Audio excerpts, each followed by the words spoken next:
اللهم صل على محمد وعلى آل محمد كما صليت على إبراهيم وعلى آل إبراهيم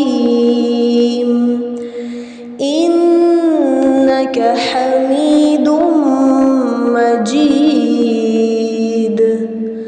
اللهم بارك على محمد وعلى آل محمد كما باركت على إبراهيم وعلى آل إبراهيم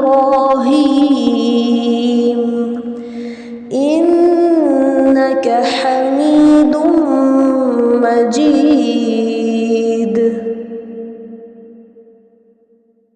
بسم اللہ الحمد للہ والصلاة والسلام علی رسول اللہ رب اشرح لی صدری ویسر لی امری واحلل عقدۃ من لسانی یفقہوا قولی. ناظرین السلام علیکم ورحمۃ اللہ وبرکاتہ.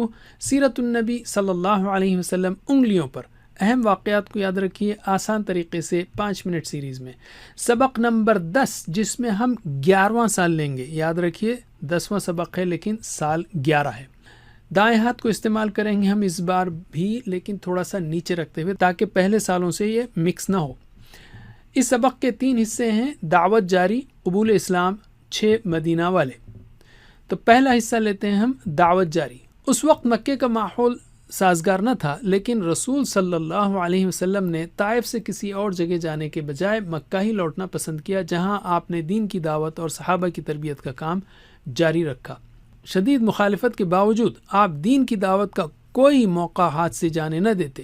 دین کی تبلیغ کی خاطر آپ نے ہر وہ کام کیا جو آپ کے بس میں تھا. جس سے ملاقات ممکن ہوتی آپ اس سے ملتے اور جہاں جانا ممکن ہوتا آپ وہاں دین کا پیغام لے کر پہنچ جاتے. اسباق و عمل: روزانہ کچھ منٹ ہی صحیح گھر والوں کے ساتھ قرآن، حدیث اور سیرت ترتیب کے ساتھ پڑھیں. دین کا بنیادی پیغام سیکھیں اور پہنچانے کی پوری کوشش کریں. دین کی خاطر کبھی کبھی اطراف کے علاقوں میں بھی جائیں. علم یعنی روکیے اور ایک دوسرے کو سکھائیے. دوسرا حصہ قبول اسلام، مشہور افراد کا. طائف سے مکہ واپسی کے بعد نبی کریم صلی اللہ علیہ وسلم نے حج کے لیے آنے والوں میں دعوت دی. ایک ایک قبیلے کو آپ دین کی دعوت دیتے. کھلی تبلیغ کے بعد پچھلے 10 سالوں میں آپ نے حج کے لیے آنے والے کئی قبائل اور افراد کو دعوت دی لیکن کسی نے اسلام قبول نہ کیا. البتہ 11ویں نبوی کے حج میں چند مشہور افراد نے اسلام قبول کیا. مثلا حضرت سوید شاعر تھے اور سمجھدار آدمی تھے. رسول صلی اللہ علیہ وسلم نے انہیں قرآن پڑھ کر سنایا تو کہا کہ یہ تو بہت ہی اچھا کلام ہے اور پھر اسلام قبول کر لیا. حضرت طفیل رضی اللہ عنہ قبیلہ دوس کے سردار تھے. مشرکین مکہ نے انہیں رسول صلی اللہ علیہ وسلم کے تعلق سے بہکا دیا تھا تو انہوں نے کانوں میں روئی ٹھونس لی کہ کہیں محمد کی باتیں کان میں نہ چلی جائیں. رسول اللہ سے ملاقات ہوئی تو آپ صلی اللہ علیہ وسلم نے اسلام پیش کیا اور قرآن پڑھ کر سنایا. قرآن سن کر وہیں انہوں نے اسلام قبول کر لیا اور کہا اس سے عمدہ اور انصاف کی بات کبھی نہ سنی تھی. اسی دور میں ایاس، ابو ذر غفاری اور ضماد ازدری رضی اللہ عنہم نے بھی اسلام قبول کیا. اسباق و عمل: دین کی دعوت اگر لوگ قبول نہ کریں تب بھی مایوس نہیں ہونا چاہیے چاہے کئی سال لگ جائیں.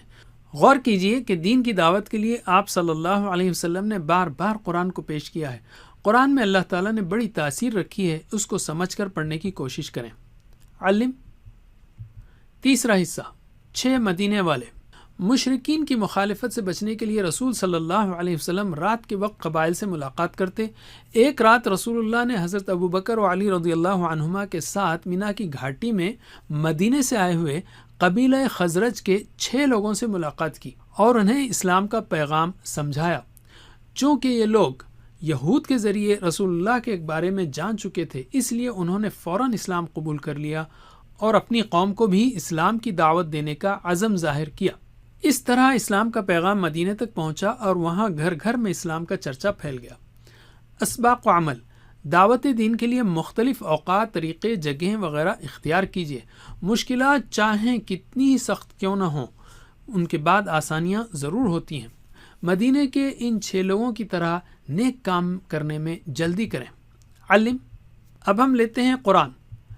مکے کے چوتھے دور یعنی 11 سے 13 نبوی میں مسلمانوں کی تربیت اور دین کی دعوت کے لیے قرآن کی تقریباً 15 صورتیں نازل ہوئیں۔ ان صورتوں کو سمجھ کر پڑھیے تاکہ کچھ اندازہ ہو کہ کس طرح اللہ نے ان سخت اوقات میں اہل ایمان کی تربیت فرمائی اور آج کے حالات میں ہم ان سے کس طرح فائدہ اٹھا سکتے ہیں۔ یہ ہیں وہ پارے جس میں یہ صورتیں آئی ہیں۔ اس میں کم از کم 7 سے 14 اور 25 کو یاد رکھیے سوائے 10 کے۔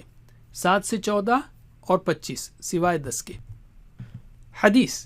سوچئے کہ کس طرح قرآن نے اور حضرت محمد صلی اللہ علیہ وسلم کی باتوں نے صحابہ کرام کی زندگیوں کو ایمان، صبر، استقامت اور قربانیوں سے بھر دیا کہ اتنی شدید مخالفت کے باوجود وہ اسلام پر جمے رہے۔ اس لیے روزانہ احادیث کو پڑھیے۔ مثلا آپ صلی اللہ علیہ وسلم نے فرمایا قیامت کے دن میزان یعنی ترازو میں خوش اخلاقی سے زیادہ بھاری کوئی چیز نہ ہوگی۔